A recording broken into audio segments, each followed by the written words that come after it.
नमस्कार, बहुत स्वागत है आपका विशेष में। मैं हूँ राजश्री आपके साथ और आज एक गंभीर विषय के साथ आपके सामने हूँ।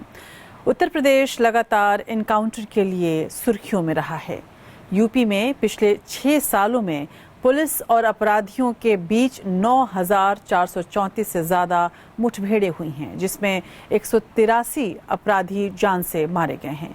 आंकड़े चौंकाने वाले हैं और मुठभेड़ से सिर्फ यूपी पुलिस का ही दामन दागदार नहीं हुआ है, बल्कि देश के तमाम राज्यों में एनकाउंटर एक कड़वा सच के तरह से हमारे सामने है। आज हम एनकाउंटर के चलन को समझने की कोशिश करेंगे और साथ ही हम बताएंगे कि एनकाउंटर शब्द पुलिस और अपराधियों के बीच भिड़ंत के लिए इस्तेमाल होता रहा है और इसका कैसे बेजा इस्तेमाल भी होता है। आमतौर पर 2 तरह के एनकाउंटर होते हैं। पहला, जिसमें कोई खतरनाक अपराधी पुलिस या सुरक्षा बलों की कस्टडी से भागने की कोशिश करता है। ऐसे में पुलिस को उसे रोकने या फिर उसे पकड़ने के लिए फायरिंग का सहारा लेना होता है और वो इसका इस्तेमाल करती है। दूसरा एनकाउंटर वो होता है जब पुलिस किसी अपराधी को पकड़ने जाती है और वो बचने के लिए भागता है। पुलिस जवाबी कार्रवाई करती है और किसी अपराधी द्वारा पुलिस पर हमला करने पर भी पुलिस एनकाउंटर कर सकती है या करती रहती है। एनकाउंटर की स्थिति बनती है तो पुलिस अपराधी पर सीधे हथियार का प्रयोग करने से पहले उसे चेतावनी देती है। ये नियम है। हवाई फायर किया जाता है। अगर वो नहीं रुके तो उसे भागने से रोकने के लिए उसके पैरों पर गोली मारी जा सकती है। तब भी अगर स्थिति कंट्रोल में ना आए तो पुलिस शरीर के अन्य हिस्सों पर फायर करती है। संविधान में एनकाउंटर शब्द का कोई जिक्र नहीं है। आमतौर पर अपराधियों, आतंकवादियों, तमाम लोगों से भिड़ंत के बाद पुलिस और सुरक्षा बल इसे एनकाउंटर कहा करते हैं। भारतीय कानून एनकाउंटर को सही नहीं ठहराता। हालांकि कुछ ऐसे नियम कानून ज़रूर हैं जो पुलिस को शक्ति देते हैं कि वो अपराधियों पर आत्मरक्षा में हमला कर सकती है। तब अगर अपराधी की मौत हुई तो इसे सही भी ठहराया जाता है। सीआरपीसी की धारा 46 कहती है कि अगर कोई अपराधी खुद को गिरफ्तार होने से बचाने की कोशिश करता है या फिर पुलिस की गिरफ्त से भागने की कोशिश करता है या पुलिस पर हमला कर देता है तो इन हालात में पुलिस उस अपराधी पर जवाबी हमला कर सकती है। एनकाउंटर के दौरान हुई हत्याओं को एक्स्ट्रा जुडिशियल किलिंग के रूप में देखा जाता है और जिसकी गंभीर आलोचनाएं भी होती रहती हैं। कोर्ट का साफ निर्देश है कि संविधान के अनुच्छेद 141 के तहत किसी भी तरह के एनकाउंटर में इन तमाम नियमों का पालन होना ज़रूरी है। अनुच्छेद 141 भारत के सुप्रीम कोर्ट को कोई नियम या कानून बनाने की ताकत देता है। बुनियादी सवाल अब ये है कि आखिर क्यों पुलिस को एनकाउंटर करना पड़ता है? इसकी क्या ज़रूरत है? क्या तंत्र में कुछ खास कमियां हैं और कानून और न्यायपालिका के हाथ इस मामले में बंधे हुए हैं? आज के विशेष में हम यही जानने की कोशिश करेंगे कि एनकाउंटर के दौरान जैसे तमाम जो सवाल उठते हैं उसका जवाब क्या हो सकता है। साथ में सबसे ज़्यादा सुर्खियां बनाने वाले मुठभेड़ों की रिपोर्ट भी आपके सामने रखेंगे। तो शुरू करते हैं आज का ये विशेष एनकाउंटर। सबसे पहले बात करते हैं असद गुलाम एनकाउंटर की। ये एक ऐसा मुठभेड़ था जिससे कि पूरा यूपी दहल गया था। जी हाँ, वो रसूख्तार डॉन अतीक अहमद का बेटा था। वो वांटेड बदमाश और शार्प शूटर भी था, लेकिन उसके अंत ने न सिर्फ उसके बाप के दिल को दहलाया बल्कि यूपी के तमाम गैंगस्टरों की नींद भी हराम कर दी। हाँ, हम बात कर रहे हैं अतीक के बेटे असद अहमद की। जब झांसी में दिन दहाड़े पुलिस के साथ शूटआउट में असद मारा गया तो उसकी मौत को यूपी के दूसरे हिस्ट्री शीटरों ने अपने लिए चेतावनी माना। बीच दोपहर में पूरी फिल्मी स्टाइल में असद और उसका साथी गुलाम मोहम्मद पुलिस की गोलियों का शिकार हुए। देखिए कैसे हुआ था ये सब कुछ। अतीक के गुर्गों का सफाया, वांटेड माफिया का मुठभेड़, असद और गुलाम मोहम्मद ढेर। झांसी में 30 मिनट में खेल खत्म। झांसी की वो दोपहर उत्तर प्रदेश के गैंगस्टरों के लिए एक हमेशा खौफनाक दुस्वप्न रहेगा। गोलियों की बौछार में जिस तरह असद और गुलाम मोहम्मद का खेल खत्म हुआ, वो अच्छे माफिया डॉन की नींद खराब करने के लिए काफी है। जगह झांसी, समय दोपहर 12:30। यही वो जगह है जहां गैंगस्टर अतीक अहमद के बेटे असद और शूटर गुलाम मोहम्मद का काम तमाम हुआ था। उत्तर प्रदेश पुलिस ने दोनों को मुठभेड़ के दौरान खत्म कर दिया। दोनों उमेश पाल मर्डर केस में वांटेड थे। दोनों पर 5-5 लाख रुपए का इनाम था। पुलिस के मुताबिक इनके पास विदेशी हथियार भी मिले। एनकाउंटर झांसी में पारीछा डैम के पास एसटीएफ ने किया। 24 फरवरी को उमेश पाल के मर्डर के बाद से ही असद और गुलाम मोहम्मद फरार थे। एसटीएफ 48 दिन से लगातार इन्हें ट्रेस कर रही थी और फिर झांसी में इनकी लोकेशन मिलने पर पूरी प्लानिंग से मार गिराया गया। एनकाउंटर को डिप्टी एसपी नवेंदु और डिप्टी एसपी विमल ने लीड किया। 24 घंटे पहले शुरू मुठभेड़ का काउंटडाउन। रडार पर असद गुलाम। कहानी गुरुवार तारीख 13 अप्रैल दोपहर 11:30 बजे से 1 बजे के बीच की है, लेकिन असद और गुलाम के काउंटडाउन की उल्टी गिनती ठीक 24 घंटे पहले शुरू हो चुकी थी। पुलिस को दोनों बदमाशों की लोकेशन मिली, फिर एसटीएफ की टीम चौकन्ना थी। पता चल चुका था कि उमेश पाल मर्डर केस के शूटर झांसी में पारीछा डैम के पास है। ठीक एक दिन पहले यानी बुधवार 12 अप्रैल को एसटीएफ की टीम झांसी पहुंच गई। अतीक के गुर्गे का सफाया। वांटेड माफिया का मुठभेड़। असद और गुलाम मोहम्मद ढेर। झांसी में 30 मिनट में खेल खत्म। शूटर असद और गुलाम ने पुलिस टीम को देखते ही बाइक से भागने की कोशिश की। एसटीएफ के पीछा करने पर विदेशी अत्याधुनिक हथियारों से फायरिंग कर दी। जवाबी फायरिंग में उनकी बाइक गिर गई, जिस पर दोनों ने भागते हुए पुलिस को निशाना बनाया। पुलिस ने भी जवाबी फायर किया। करीब 30 मिनट तक चली इस मुठभेड़ में 49 राउंड फायरिंग हुई।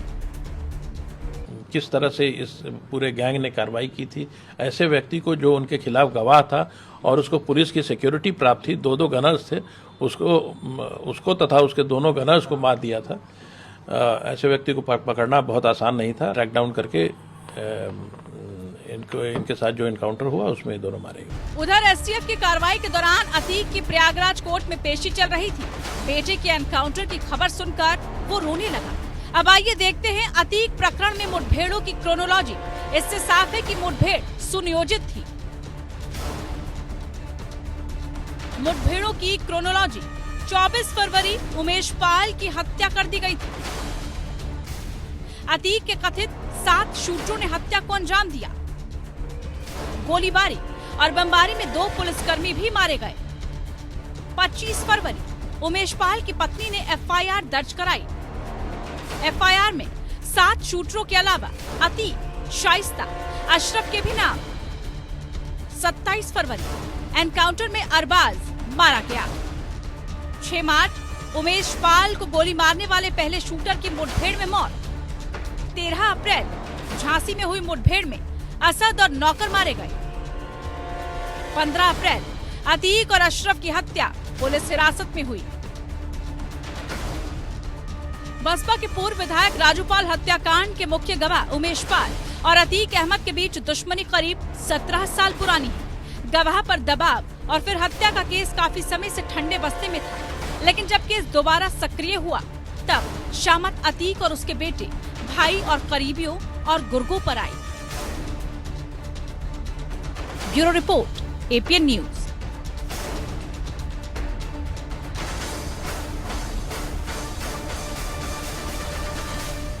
झांसी में 13 अप्रैल 2023 को असद और मोहम्मद गुलाम को एनकाउंटर में ढेर करने वाली एसटीएफ टीम के 6 सदस्यों और अन्य पुलिसकर्मियों सहित कुल 17 पदाधिकारियों को राष्ट्रपति का वीरता पदक मिला। उमेश पाल हत्याकांड में वांछित असद और उसके साथी शूटर मोहम्मद गुलाम को झांसी के पास उत्तर प्रदेश पुलिस के साथ मुठभेड़ में मारा गया था। झांसी में यूपी एसटीएफ के डिप्टी एसपी नवेंदु और डिप्टी एसपी विमल के नेतृत्व में हुए एनकाउंटर में दोनों को ढेर किया गया था।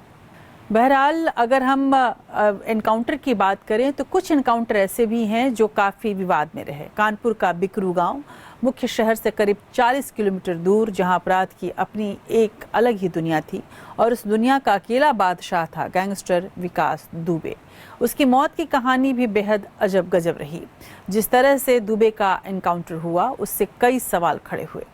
कानपुर में 8 पुलिसकर्मियों और अधिकारियों को मौत के घाट उतारने वाला विकास दुबे 9 जुलाई को उज्जैन पहुंचा था। वो चाहता था कि जैसे तैसे उज्जैन में 3 दिनों तक छुपा रहे। इस दौरान वो किसी भी माध्यम से अदालत में पेश होने के फिराक में था। वो महाकालेश्वर ज्योतिर्लिंग मंदिर में पकड़ा जाता है और पुलिस जब उसे वापस ला रही थी तब कानपुर के पास उसकी कार पलट गई और फिर भागने की तथाकथित कोशिश हुई और फिर एनकाउंटर। कैसे मुठभेड़ हुआ और पुलिस कैसे आरोपों के कटघरे में खड़ी हो गई, जानते हैं इस रिपोर्ट में।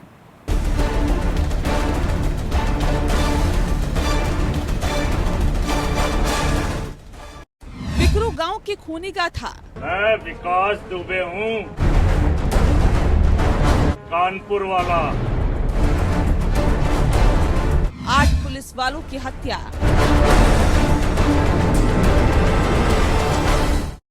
विकास दुबे की गाड़ी पलटी।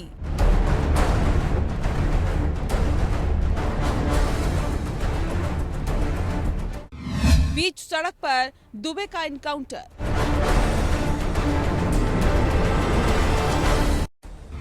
शहादत का बदला या एनकाउंटर।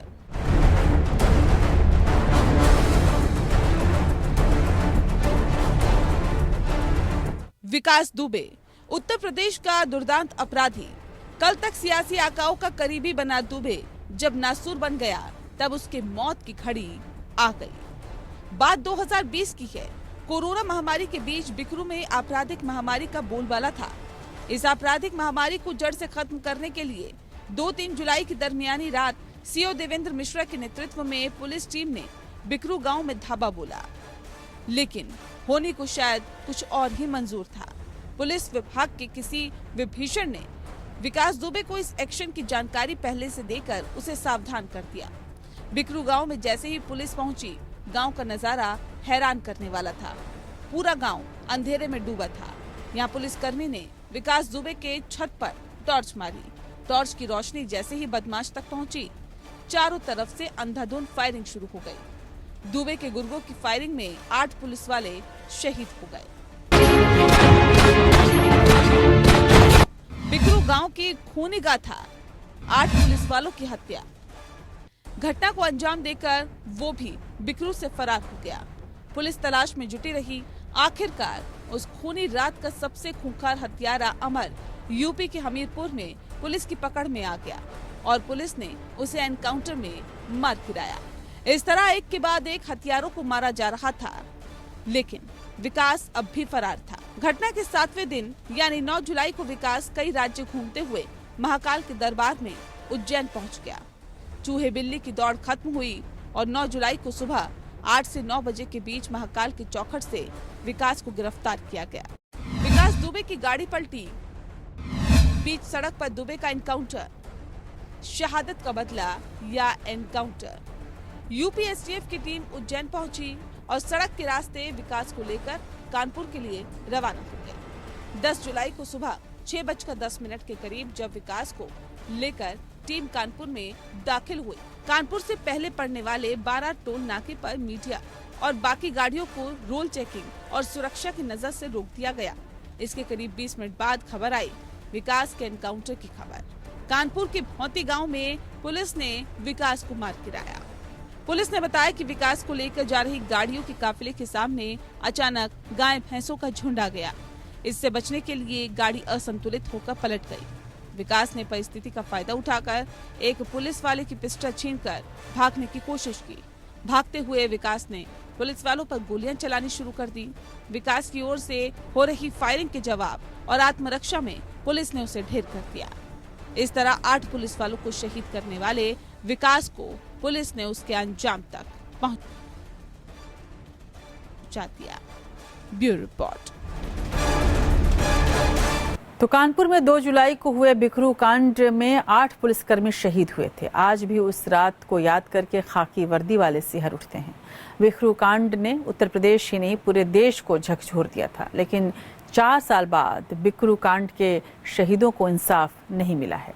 शहीदों के आश्रितों को अब तक नौकरी नहीं मिली है। विकास दुबे गैंग की करोड़ों की संपत्ति अभी तक सीज नहीं हुई है और इसके साथ साथ विकास दुबे के एनकाउंटर पर उठे सवाल अभी भी अनसुलझे हैं। उत्तर प्रदेश की तरह पंजाब भी कुछ यही ऐसा ही है। सवाल उठता है कि आखिर एनकाउंटर का ट्रेंड शुरू कहां से हुआ, कैसे फर्जी मुठभेड़ पुलिस का अवैध हथियार बना और कैसे पुलिस ने फेक एनकाउंटर को गैंगस्टर्स और आतंकियों के खात्मे के लिए इस्तेमाल किया। इसे समझने के लिए हमें इतिहास के पन्ने पलटने पड़ेंगे और इससे खूनी चलन की पृष्ठभूमि समझनी होगी। मुठभेड़ों की शुरुआत पंजाब के उग्रवाद और अलगाववाद काल में शुरू हुई, जहां पर पुलिस के सुपर कॉप कहलाने वाले डीजीपी केपीएस गिल ने आतंकवाद खत्म करने के लिए उन्होंने कई ऑपरेशंस चलाए और इस दौरान पुलिस ने एनकाउंटर में खूंखार बदमाशों का खात्मा करना शुरू किया। मुठभेड़ के शुरुआती अध्याय पर ये रिपोर्ट देखते हैं।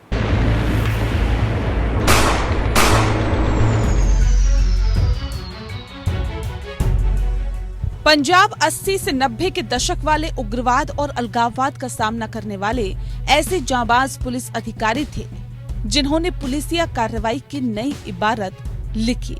यह अलग बात है कि उनका मानना था कि लोहे को लोहा ही काटता है और इसीलिए गिल ने पुलिस मुठभेड़ों को अपना हथियार बनाया और उग्रवाद का सफाया किया। केपीएस गिल का पूरा नाम कंवरपाल सिंह गिल है। वे 2 बार पंजाब के डीजीपी रह चुके हैं। 80-90 के दशक में अलग खालिस्तान की मांग को लेकर पूरा पंजाब हिंसा की आग में जल रहा था। ऐसे में 1988 में केपीएस गिल को पंजाब का पुलिस महानिदेशक नियुक्त कर आतंकवाद का सफाया करने की जिम्मेदारी सौंपी गई थी। उन्होंने पंजाब से आतंकवाद खत्म करने के लिए कई ऑपरेशन चलाए। इनमें ऑपरेशन ब्लैक थंडर खास रहा। ऑपरेशन ब्लू स्टार के बाद 1988 में भी स्वर्ण मंदिर में 2 और ऑपरेशन किए गए, ऑपरेशन ब्लैक थंडर और ऑपरेशन ब्लैक थंडर 2। 9 मई 1988 को शुरू हुआ ये ऑपरेशन 18 मई 1988 तक चला। इसमें 41 आतंकी मारे गए। खास बात यह है कि इसमें सुरक्षा बलों के एक भी जवान की जान नहीं गई और न ही किसी नागरिक की। ऑपरेशन के बाद 67 ने सरेंडर किया, जबकि 43 एनकाउंटर में मारे गए। 1991 में पंजाब में हिंसा चरम पर थी, जबकि 5000 से अधिक लोग मारे गए थे। इसके बाद पुलिस और सेना ने कार्रवाई शुरू की और 1993 में मरने वालों की संख्या 500 से कम थी। इसके बाद 1988 में अमृतसर के स्वर्ण मंदिर में ही एनएसजी ने 2 और ऑपरेशन किए थे, ऑपरेशन ब्लैक थंडर और ऑपरेशन ब्लैक थंडर 2। 9 मई 1988 को शुरू हुआ ये ऑपरेशन 18 मई 1988 तक चला और अंततः आतंकवाद और अलगाववाद खत्म हुआ। यही कारण है कि गिल को पंजाब में चरमपंथ के खात्मे का हीरो समझा जाता था। इसी दौरान मीडिया में वे सुपर कॉप के रूप में चर्चित हुए। गिल ने भले ही एनकाउंटर के इस्तेमाल से पंजाब को शांत किया, लेकिन एक गलत नजीर भी पेश की, जिसका परिणाम आज हमारे सामने है। Bureau report.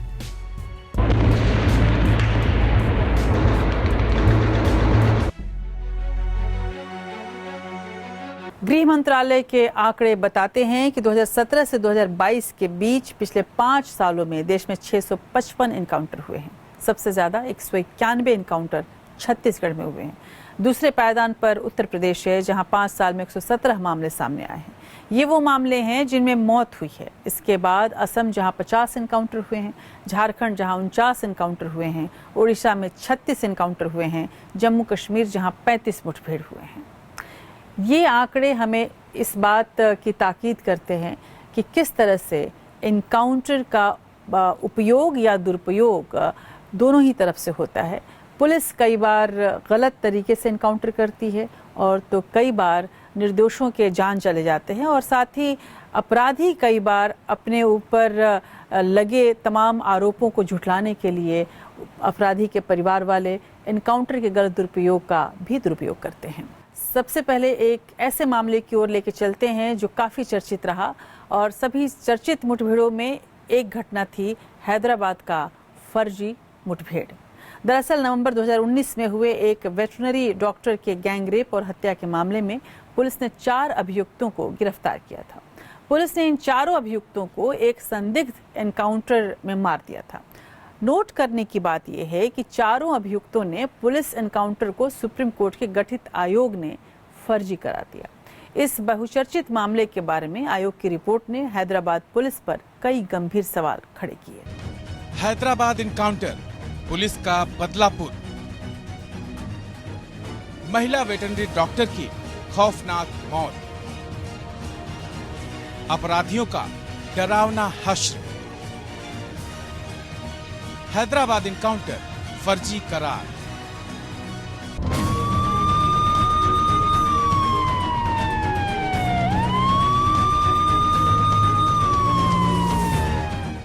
हैदराबाद के चटनपल्ली का ये मंजर दिल दहला देने वाला था।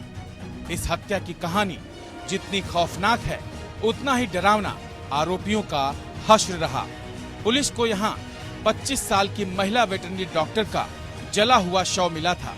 पुलिस ने जांच की और फिर दावा किया कि 27 नवंबर 2019 को महिला वेटरनरी डॉक्टर का अपहरण कर यौन शोषण किया गया और फिर बाद में उसकी हत्या कर दी गई। बाद में आरोपियों ने महिला के शव को जला दिया था। 4 संदिग्धों को पुलिस ने 6 दिसंबर को हैदराबाद के चटनपल्ली में उसी हाईवे पर कथित एनकाउंटर में मार गिराया था। तेलंगाना के हैदराबाद में लगभग 2 साल पहले गैंगरेप और हत्या के 4 अभियुक्तों के पुलिस एनकाउंटर को सुप्रीम कोर्ट के गठित आयोग ने फर्जी करार दिया था। इस बहुचर्चित मामले के बारे में आयोग की रिपोर्ट ने हैदराबाद पुलिस पर कई गंभीर सवाल भी खड़े किए। मारे गए 4 अभियुक्तों में से 3 नाबालिग थे। आयोग ने अपनी रिपोर्ट में कहा है कि पुलिस ने अभियुक्तों की जान लेने के इरादे से उन पर गोलियां चलाईं। आयोग ने एनकाउंटर में शामिल रहे 10 पुलिस वालों पर हत्या का मुकदमा चलाने की सिफारिश भी की थी। Bureau report. तो हैदराबाद मुठभेड़ की जांच के लिए बैठी आयोग ने अपनी रिपोर्ट में कहा कि पुलिस ने अभियुक्तों की जान लेने के इरादे से उन पर गोलियां चलाई थीं। आयोग ने एनकाउंटर में शामिल रहे 10 पुलिस वालों पर हत्या का मुकदमा चलाने की सिफारिश भी की थी। आयोग ने यह भी कहा कि आईपीसी की धारा 300 के तहत अपवाद सेक्शन 3 के तहत राहत भी इन्हें नहीं मिलनी चाहिए। और केवल हैदराबाद ही नहीं बल्कि तमाम ऐसे मामले हैं जो विवादित रहे हैं। वे दिन शायद कभी नहीं भूला जाएगा जब दिल्ली का बाटला हाउस गोलियों की आवाज़ से गूंज गया था।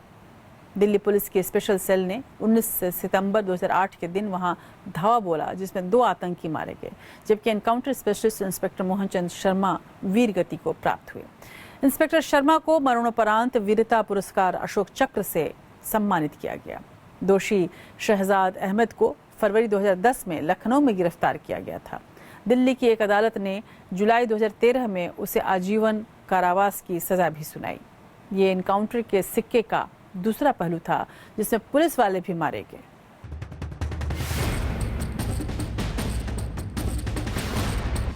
सितंबर 2008 दिल्ली का जामिया नगर इलाका, बाटला हाउस में मुठभेड़, इंडियन मुजाहिदीन के 5 आतंकियों का एनकाउंटर। यही है दिल्ली का बाटला हाउस, जहां 10 सितंबर को खून की होली खेली गई। दिल्ली पुलिस की स्पेशल सेल को सूचना मिली थी कि इंडियन मुजाहिदीन के 5 आतंकी जामिया नगर स्थित बाटला हाउस के एक मकान में मौजूद हैं। पुलिस ने इलाके की घेराबंदी की और फिर शुरू हुआ गोलीबारी का जानलेवा दौर। इस मुठभेड़ में 2 आतंकी मारे गए, जबकि 2 आतंकी जिसमें आरिज खान भी था वहां से भागने में कामयाब हो गए। एक आरोपी को पुलिस ने गिरफ्तार कर लिया था। बाटला हाउस में मुठभेड़, इंडियन मुजाहिदीन के 5 आतंकियों का एनकाउंटर। ये पूरा operation Delhi police inspector Mohan Chandra Sharma के नेतृत्व में हुआ। शर्मा को एनकाउंटर स्पेशलिस्ट भी माना जाता था। इस मुठभेड़ में घायल इंस्पेक्टर मोहन चंद्र शर्मा की मौत हो गई थी। शर्मा ने अपने करियर में 35 से ज्यादा आतंकियों को मार गिराया था। इसके साथ ही 80 से ज्यादा आतंकियों को गिरफ्तार भी किया था। बटला हाउस एनकाउंटर से पहले 13 सितंबर 2008 के दिन दिल्ली दहल उठी थी। राजधानी बम धमाकों से दहल गई थी। Karol Bagh, CP, India gate और ग्रेटर कैलाश में सीरियल बम ब्लास्ट हुए। इस बम ब्लास्ट में 26 लोगों की जान चली गई थी और करीब 100 से ज्यादा लोग घायल हो गए थे। दिल्ली पुलिस ने जांच में पाया था कि बम ब्लास्ट के पीछे आतंकी संगठन इंडियन मुजाहिदीन का हाथ है। इस ब्लास्ट के बाद 19 सितंबर को दिल्ली पुलिस की स्पेशल सेल को सूचना मिली थी कि इंडियन मुजाहिदीन के 5 आतंकी जामिया नगर स्थित बटला हाउस के एक मकान में मौजूद हैं। इसके बाद पुलिस ने फ्लैट में छापा मारा। पुलिस को देखते ही आतंकियों ने फायरिंग करनी शुरू कर दी। दोनों तरफ से खूब फायरिंग हुई। इस एनकाउंटर के बाद देश भर में काफी हंगामा हुआ। शर्मा की मौत को लेकर देश भर में तमाम जगह पर विरोध प्रदर्शन शुरू हुए। तमाम नेताओं ने इस एनकाउंटर को फर्जी करार दिया था। राजनीतिक पार्टियों और मानवाधिकार संगठनों ने इस पूरे प्रकरण की न्यायिक जांच कराने की भी मांग उठाई थी। Bureau report.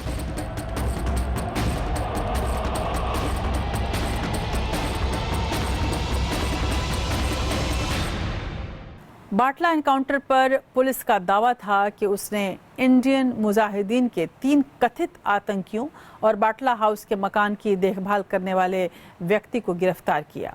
दिल्ली में हुए विस्फोटों के आरोप में पुलिस ने कुल 14 लोग गिरफ्तार किए थे, जो दिल्ली और यूपी के थे।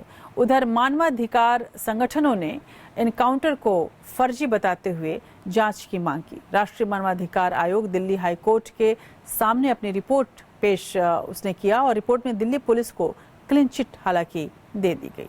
अब हम बात करते हैं एनकाउंटर स्पेशलिस्ट प्रदीप शर्मा की। एनकाउंटर स्पेशलिस्ट मीडिया का गढ़ा हुआ वैसे शब्द हुआ है। ये ऐसे पुलिस वालों के लिए इस्तेमाल होता है जो कि मुठभेड़ करने में माहिर हो जाते हैं। ऐसा ही एक एनकाउंटर स्पेशलिस्ट का नाम है प्रदीप शर्मा। महाराष्ट्र के पुलिस वाले प्रदीप शर्मा की छवि एक एनकाउंटर स्पेशलिस्ट के रूप में तब बनी जब 90 के दशक में मुंबई के गैंग वॉर दौर में शर्मा ने कई खूंखार बदमाशों को मौत की नींद सुला दिया। आधिकारिक आंकड़ों के मुताबिक प्रदीप शर्मा ने 104 एनकाउंटर किए हैं।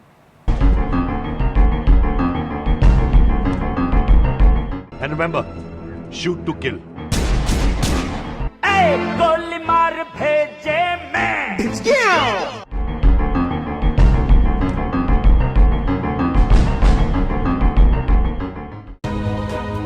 Encounter specialist Pradeep Sharma, underworld को दहलाने वाला एनकाउंटर स्पेशलिस्ट प्रदीप शर्मा के हिट लिस्ट में दाऊद, छोटा राजन। 104 एनकाउंटर प्रदीप शर्मा के नाम।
महाराष्ट्र पुलिस की सेवा में आने के बाद वो 2 साल थाने की एंटी एक्सटर्सन सेल में रहे। उस समय वहां के पुलिस आयुक्त परमवीर सिंह थे। उसी दौरान उन्होंने दाऊद के भाई इकबाल कासकर को हफ्ता वसूली के एक मामले में गिरफ्तार किया। जुलाई 2019 में उन्होंने पुलिस फोर्स से इस्तीफा देकर शिवसेना की सदस्यता ली और नालासोपारा विधानसभा सीट से चुनाव भी लड़ा, जहां उन्हें हार का मुंह देखना पड़ा था। प्रदीप शर्मा को मुकेश अंबानी के घर अंटेलिया के निकट विस्फोटक लदी स्कॉर्पियो खड़ी करने और इसके कथित मालिक मनसुख हिरेन की हत्या के मामले में गिरफ्तार कर लिया गया। उन पर साजिश में शामिल होने और सबूत नष्ट करने का आरोप है। Bureau report, APN news. And remember, shoot to kill. Pradeep Sharma ने पुलिस की नौकरी छोड़ और राजनीति में भी हाथ आजमाया, लेकिन कानून के लंबे हाथों से वो बच नहीं सके। 2006 में राम नारायण गुप्ता उर्फ लखन भैया के फर्जी इनकाउंटर मामले में बॉम्बे हाईकोर्ट ने शर्मा को उम्र कैद की सजा सुनाई। लखन कथित तौर पर गैंगस्टर छोटा राजन का करीबी था और प्रदीप शर्मा ने उसका इनकाउंटर किया था। उधर केवल प्रदीप शर्मा ही नहीं, बल्कि जिसके नाम से छोटे मोटे अपराधी नहीं बल्कि पूरा अंडरवर्ल्ड घबराता था, वो नाम था दया नायक का। मुंबई के सुपर कॉप दया नायक को शायद ही कोई हो जो न पहचानता हो न जानता हो।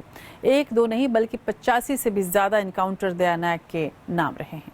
दाऊद इब्राहिम, छोटा राजन, छोटा शकील, एक जमाने में हर किसी की नींद इस सुपर कॉप ने उड़ा दी थी। एक के बाद एक अंडरवर्ल्ड के गुर्गों का मुंबई से सफाया करके इंस्पेक्टर दया नायक ने अपनी अलग पहचान बनाई।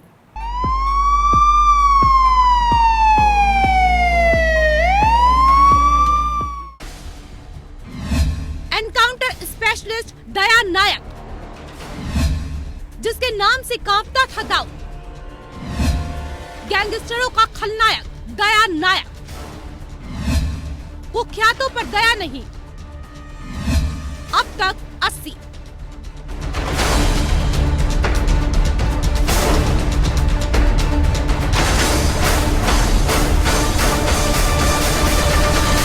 जब एनकाउंटर स्पेशलिस्ट दया नायक की पिस्तौल बोलती थी, तब गैंगस्टरों की आती थी शामत।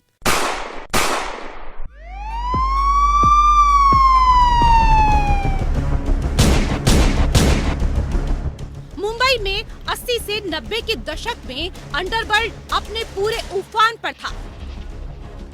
गैंग वॉर, अपहरण और जबरन वसूली के लिए कारोबारियों और फिल्म इंडस्ट्री से जुड़े लोगों को धमकी मिलना आम बात हो गई थी। हालांकि इसी दौर में कुछ ऐसे पुलिस वाले उभरकर सामने आए जिन्होंने अंडरवर्ल्ड जैसे नासूर की सर्जरी कर दी।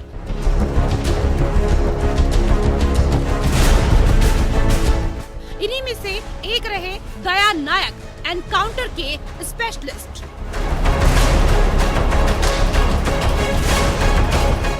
करियर के दौरान दया नायक ने 80 से अधिक गैंगस्टर्स को मार गिराने का दावा किया। कुख्यातों पर दया नहीं, अब तक 80। 90 के दशक में मुंबई में दाऊद और उसके गुर्गों का आतंक था। इसके अलावा छोटा शकील, छोटा राजन, अरुण गवली जैसे डॉन भी अपना फन फैलाए हुए थे। दया नायक की पहली पोस्टिंग जुहू पुलिस स्टेशन में थी। थोड़े ही समय में उन्हें क्राइम इंटेलिजेंस यूनिट में डाल दिया गया और एनकाउंटर स्पेशलिस्ट प्रदीप शर्मा के अंडर में वो काम करने लगे। 1996 में दया नायक ने पहला एनकाउंटर किया बबलू श्रीवास्तव गैंग के 2 शूटर्स का। ये तो बस शुरुआत थी। इसके बाद दया नायक ने पीछे मुड़कर नहीं देखा। आए दिन अंडरवर्ल्ड के शूटर के एनकाउंटर में मारे जाने की खबरें आती और नाम छपा होता दया नायक का। दाऊद भी दया के नाम से घबराने लगा था। मुंबई से अंडरवर्ल्ड का सफाया करने में दया नायक की बेहद अहम भूमिका मानी जाती है। एनकाउंटर स्पेशलिस्ट दया नायक, जिसके नाम से कांपता था दाऊद, गैंगस्टरों का खलनायक दया नायक, एटीएस ने आरोपी असिस्टेंट इंस्पेक्टर सचिन बाजे समेत कई लोगों के खिलाफ सबूत इकट्ठा किए थे। दया नायक पर इन सबूतों के साथ छेड़छाड़ करने का आरोप लगा था। नायक एटीएस ने अपने समय के दौरान 2021 में ठाणे के व्यवसायी मनसुख हिरेन की हत्या की जांच में वो शामिल थे। दया नायक का महाराष्ट्र के आतंकवाद निरोधक दस्ते एटीएस से मुंबई पुलिस में स्थानांतरण कर दिया गया। दया नायक का मई 2021 में भी एटीएस से ट्रांसफर कर दिया गया था। उन्हें एटीएस से पुलिस विभाग में गोंडिया जेल भेज दिया गया था। तब हिरेन मर्डर केस की जांच में दया नायक की भूमिका अहम थी। अपने लंबे करियर में दया नायक को काफी शोहरत मिली, लेकिन उन पर कई आरोप भी लगे। कहा गया कि अंडरवर्ल्ड डॉन छोटा शकील के लिए काम करते हैं। दया नायक पर मकोका लगा। उनकी जांच हुई। 2006 में उन्हें जेल भी जाना पड़ा, लेकिन जांच में वो निर्दोष पाए गए। 2010 में उनके ऊपर से मकोका कानून हटा दिया गया और उन्हें वापस पुलिस में नौकरी मिली। Bureau report.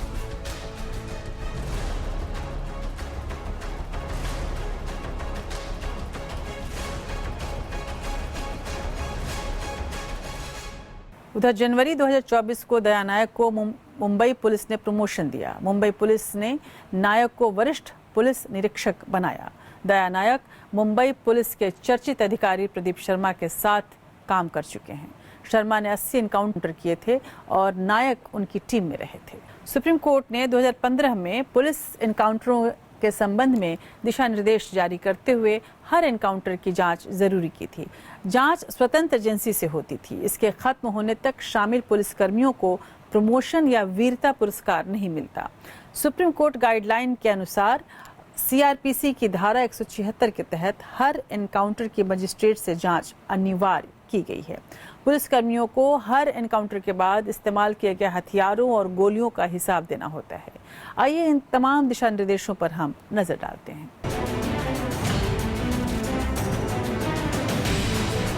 सुप्रीम कोर्ट ने मुठभेड़ मामलों पर दिशा निर्देश जारी किए थे। केरल में 4 माओवादियों को मार गिराए जाने पर सुप्रीम कोर्ट ने 2014 में दिशा निर्देश जारी किए थे। शीर्ष अदालत ने 2014 में PUCL बनाम महाराष्ट्र सरकार के मामले में पुलिस मुठभेड़ में हुई मौतों की घटनाओं की जांच के लिए 16 दिशा निर्देश जारी किए थे। सुप्रीम कोर्ट ने कहा था कि इन दिशा निर्देशों का पालन संपूर्ण, प्रभावी और स्वतंत्र जांच के लिए मानक प्रक्रिया के तौर पर किया जाएगा। दिशा निर्देशों में इस बात का जिक्र था कि मुठभेड़ में हुई मौतों के मामले में अनिवार्य रूप से मजिस्ट्रेट जांच कराने की बात की गई है। साथ में बगैर किसी विलंब के पीड़ितों के निकटतम परिजनों को इसकी जानकारी देना शामिल है। मुठभेड़ में तुरंत बाद प्राथमिकी दर्ज की जानी चाहिए। अपराध जांच विभाग या दूसरे पुलिस स्टेशन की पुलिस टीम द्वारा मुठभेड़ की स्वतंत्र जांच की जानी चाहिए। ये जांच मुठभेड़ में शामिल पुलिस टीम के मुखिया से कम एक पद ऊपर के वरिष्ठ अधिकारी की निगरानी में होनी चाहिए। जब तक स्वतंत्र जांच को लेकर गंभीर संदेह न हो, तब तक राष्ट्रीय मानवाधिकार आयोग को इन मामलों में शामिल नहीं किया जाना चाहिए। घटना की पूरी जांच के बाद रिपोर्ट सीआरपीसी की धारा 173 के तहत समक्ष अदालतों के पास भेजी जानी चाहिए। घटना के तुरंत बाद संबंधित अधिकारियों को बिना बारी के पदोन्नति नहीं दी जानी चाहिए। घटना के तुरंत बाद संबंधित अधिकारियों को कोई वीरता पुरस्कार नहीं दिया जाना चाहिए। न्यायालय ने आदेश दिया था कि पुलिस मुठभेड़ में मारे गए और गंभीर रूप से घायलों से जुड़े सभी मामलों में संविधान के अनुच्छेद 141 के प्रावधानों के तहत उपरोक्त मानकों का सख्ती से अनुपालन किया जाना चाहिए। संविधान का अनुच्छेद 141 कहता है कि सुप्रीम कोर्ट द्वारा घोषित प्रत्येक कानून देश की सभी अदालतों के लिए बाध्यकारी होगा। Bureau report. मार्च 1997 में तत्कालीन NHRC के अध्यक्ष जस्टिस MN वेंकटचलैया ने सभी मुख्यमंत्रियों को एक पत्र लिखा था। उसमें उन्होंने लिखा था कि हमारे कानून में पुलिस को ये अधिकार नहीं है कि वो किसी व्यक्ति को मार दे, और जब तक ये साबित नहीं हो जाता कि उन्होंने कानून के अंतर्गत किसी को मारा है, तब तक वो हत्या ही मानी जाएगी। और इस बात का ख्याल आमतौर पर अदालत रखती है। वैसे फर्जी एनकाउंटर एक कड़वा सच भी है। इससे मुंह छुपाया नहीं जा सकता। मुठभेड़ के लिए पूरी सियासी और कानूनी व्यवस्था जिम्मेवार है। जब अपराधियों को राजनीतिक संरक्षण मिलता है तो वे रावण रूपी हो जाते हैं। न्याय प्रक्रिया धीमी है। अगर कोई अपराधी पकड़ में भी आ जाए तो कानूनी दांवपेच के जरिए वो बरी हो सकता है। पुलिस को नाकामी हाथ लगती है तो वो त्वरित न्याय के लिए मुठभेड़ का इस्तेमाल करना चाहती है। पुलिस पर सियासी दबाव भी रहता है और ऐसे में मुठभेड़ होते रहते हैं और मानवाधिकार हनन भी होता रहता है। सुप्रीम कोर्ट और राष्ट्रीय मानवाधिकार आयोग ने इस पूरे मामले पर अपने नियम कानून बनाए हुए हैं। तब भी अगर मुठभेड़ होते हैं तो मामला निश्चय ही गंभीर है। इसमें समाज और प्रशासन तंत्र के हर हिस्से की जिम्मेदारी बनती है।